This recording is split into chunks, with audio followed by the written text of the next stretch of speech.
ሰላም እንዴት ናችሁ? ምዕራፍ ነኝ ዛሬ የመጣሁት ካነበብኩት መጽሐፍ ላይ የሆነ የወደድኩትን ፓርት ላጋራችሁ ስለፈለኩ ነው። ጠጣሮቹ ገጽ 155 የዳንኤል ክብረት መጽሐፍ የዲያቆን ዳንኤል ክብረት መጽሐፍ ነው። እሺ እናንብብ። አንድ የወታደር ሐኪም ነበር አሉ። የሚሰራው ጦር ግንባር ላይ ነው። ወታደሮቹ ሲቆስሉ እንዲታከሙ፣ ሲሞቱ እንዲቀበሩ መርምሮ የሚወስነው እርሱ ነበር። ያለ እርሱ ውሳኔ የሞቱትን መቅበር፣ ቁስለኞችንም ማሳከም፣ ታመመን የሚሉትንም ወደ ሆስፒታል መላክ አይቻልም ነበር። አንድ ጊዜ ጦርነቱ በጣም በኃይለኛው ሆነና የሞተና የቆሰለው በዛ። እያንዳንዱን እየመረመረ ይሄ ሞቷልና ቅበሩት፣ ይሄ ቆስሏልና አክሙት ማለቱ ለዚያ ሐኪም ከአቅሙ በላይ ሆነ። በዚያ ጦር ግንባር ላይ ብቸኛው ሐኪም እርሱ ብቻ ነበረና ያንን ሁሉ ወታደር አንድ በአንድ እያየ መወሰን ከበደው።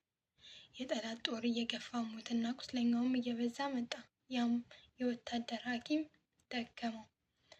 በመጨረሻ አያሌ ወታደሮች ወደ ወደቁበት ቦታ ሄደና አይቶ እነዚህ በሙሉ የሞቱ ስለሆኑ ይቀበሩ ብሎ በጅምላ ወሰነ። የታዘዙ ቀባሪዎችም የወደቁትን እያነሱ መቅበር ጀመሩ።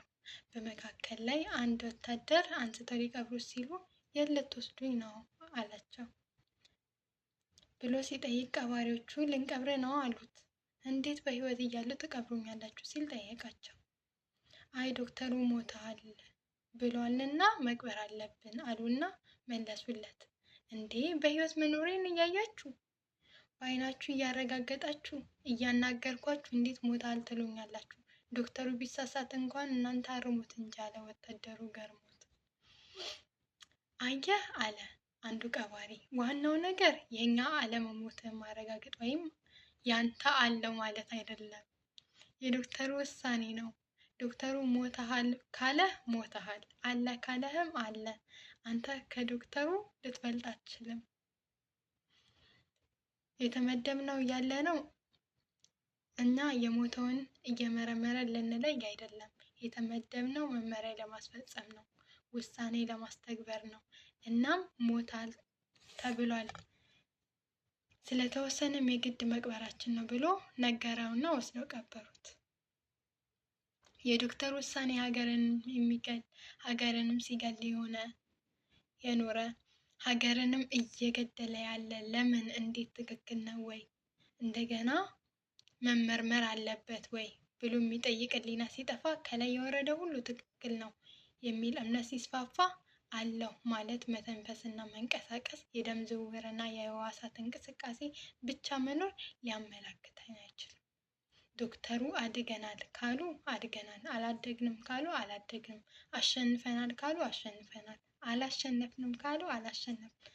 ከታች ያሉትን ያንኑ ከማስፈጸም እና ከመፈጸም በቀር አእምሯቸውን አይጠቀሙበትም። በፖለቲካ ዘንድ ብቻ ሳይሆን በእውቀቱ መስክ እገሌ የተባለ የምዕራብ ታሪክ አዋቂ፣ የስነ ልቦና ሊቅ፣ የፍልስፍና ምሁር፣ የአርኪኦሎጂ መርማሪ፣ የባህል ባለሙያ አንድ ጊዜ ተናገረ እርሱን ተከትሎ ማስተጋባትና የእርሱን መጽሐፍ እየጠቀሱ መከራከር እንጂ ሊሳሳት ይችላል። ያላወቀው ነገር ሊኖር ይችላል። ደግሞ እኔም ከእርሱ የተሻለ ላውቅ እችላለሁ ብሎ የሚያስብ ያለ አይመስልም።